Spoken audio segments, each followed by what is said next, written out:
In this video, we take a look at the latest excerpt news. Will excerpt be able to fly to the moon? Write answers in the comments. Empower Oversight Whistleblowers as Research, a rigorous watchdog organization, has spearheaded another incisive Freedom of Information Act, FOIA, endeavor in what could be described as a relentless pursuit for granular transparency regarding the Securities and Exchange Commission's (SIPU) prior actions regarding cryptocurrencies and Ripple. This strategy is geared on clarifying Jay Clayton's interactions with a pantheon of parties considered essential to the SEC's often controversial Bitcoin enforcement approaches. Clayton's tenure as the SEC's most powerful chair, which lasted from May 4, 2017 to December 23, 2020, included a number of landmark occurrences. At the forefront was Clayton's declaration of Bitcoin's non-security status, which was shared by other top figures about others. Bill Hyman delivered his notorious lecture in which he argued that ETH is decentralized and hence not a security.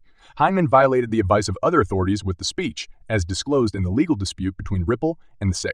These allegations have a significant amplifying impact on the dynamics of these digital assets' worth. This upward trajectory, however, was hampered by the SEC's unexpected legal onslaught against Ripple, which questioned the XRP token status as a security. When paired with Clayton's later affiliation with One River Asset Management, a hedge fund with an exclusive portfolio emphasis on Bitcoin and Ether, this lawsuit fueled speculation. Among these swayings, Empower Oversight issued a firm statement. Empower Oversight has submitted a new Freedom of Information Act (FOIA) request seeking communications between Jay Clayton regarding the agency's ostensible misalignment in cryptocurrency enforcement stratagems. Empower Oversight tries to dramatically widen the nexus of persons possibly enmeshed inside Clayton's contact environment in the convoluted structure of this newly minted FOIA petition, aimed to Raymond Messina, the SEC's main FOIA custodian. The database, which includes names like Jasmine Burgess and John D'Agostino, seeks to identify any hidden conflicts of interest entwined within Mr. Clayton's SEC stewardship. The whole issue has not gone ignored by crypto stakeholders. When I first raised the huge conflicts of interests, I was called a conspiracy theorist by many in the industry. Renowned Proc Sherp attorney John E. Deaton reminisced on X, previously Twitter. Empower Oversight found emails demonstrating Hyman violated 18 U.S.C. 208, many times with Clayton's full knowledge and implicit permission. Is Empower Oversight also a conspiracy theorist? Let's not forget, Clayton was the only commissioner to see and read the draft speech before it was delivered, Deaton said. Hyman did not transmit a copy of the letter to Hester Pierce. That's correct, crypto. Mom was not informed about the most important speech in crypto history. Ripple seems set to win a decisive victory in its legal fight with the U.S. Securities and Exchange Commission, SEC. As a result, the corporation just engaged a well-known lawyer to assist with that aim. James K. Filon, a defense lawyer and former federal prosecutor, revealed on X, Twitter, that Rahul Mukhi would defend Ripple and its CEO Brad Garlinghouse in their current dispute with the SEC. Mukhi has extensive expertise in the sector, having worked as an assistant United States attorney from 2010 until 2016. He then joined the multinational legal firm Cleary Gottlieb Steen Hamilton LP Sistine Hamilton LP as a counsel and partner. Mukhi has overseen key cases, including financial and tax fraud, public corruption, cybercrime, money laundering, and organized crime during the last decade. The SEC filed a complaint in December 2020, alleging Ripple of trading billions of dollars in XRP as a securities without registering with the commission. The intense struggle progressed through many phases throughout the years as both entities fired bullets at one another. However, Ripple seems to have a significant edge since, in July, a U.S. court found that the majority of its XRP sales did not represent an offer of investment contract. In the continuing legal struggle between Ripple and the U.S. Securities and Exchange Commission, notable XRP supporter John Deaton recently shed light on possible conflicts of interest and regulatory capture that may have impacted the SEC's decision to sue Ripple. These claims are centered on Ethereum. The elaborate Ethgate tapestry displays a complicated network of links. The charges are complex and difficult to understand. Deaton condensed the most important elements in a recent tweet. Deaton draws attention to a series of occurrences involving former SEC chairman Jay Clayton and SEC staffer William Hinman. On March 26, 2018, Lowell Ness, a lawyer for A16s, reportedly handed Hyman a memo and a safe harbor form. ETH was clearly mentioned in the paper. Shortly after, Hyman proclaimed ETH to be a non-security, despite the fact that he was not formally retired and was still a prophet. Sharing partner with his law company, which was a member of the Enterprise Ethereum Alliance. Hyman's law firm was a member of the EE, and Hyman was not retired, but rather a profit-sharing partner with his law firm when he declared ETH a non-security 10 weeks later, Deaton writes. Furthermore, Deaton claims that Clayton's legal firm represents Joseph Lubin, ETH's co-founder, as well as Consensus, a prominent ETH holder and proponent. Another possible conflict is highlighted by Deaton, who says Clayton's firm also brokered the merger between Quorum and Consensus, using the Jeepman coin, a direct competitor to Ripple and XRP. Joe Grunfest's presence complicates things even further. Grunfest, according to Deaton, was an essential component of the aforementioned working group, and he had communications with Ethereum creators as early as 2014-2015. Deaton quotes Grunfest, saying, "He said XRP should not be treated any differently than ETH.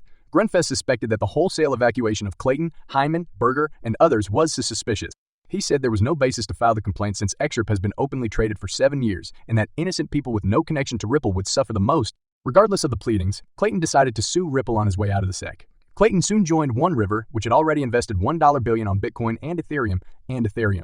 In tying the story back to Hyman, Deaton says Hinman returned to his e-law firm $15 million richer after less than 3 years at the SEC, and then later became partners at A16s with the same people who helped put that list together, asking for the safe harbor for ETH.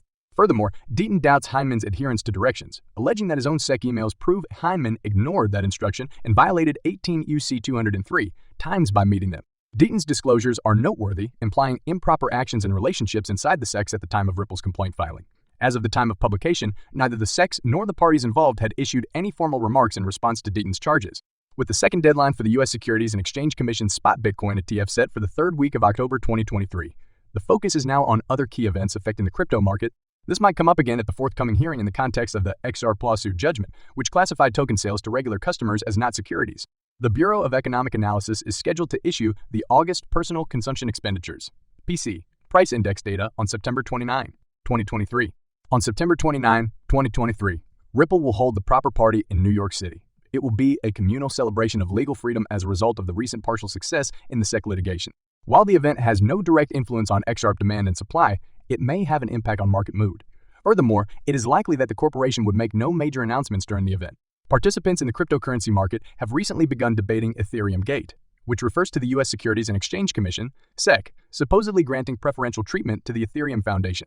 With Excerpt attorney John Deaton admitting that he has seen papers relating to the alleged wrongdoings, it is expected that these events are only the start of a lengthy investigation. The discussion around Ethereum Gate heated up when Steven Nureyev, an early advisor at the Ethereum Foundation, said in a September 17, 2020, tweet that the foundation was concealing the true number of ETH purchasers during the cryptocurrency's 2014 initial coin offering, IQOO.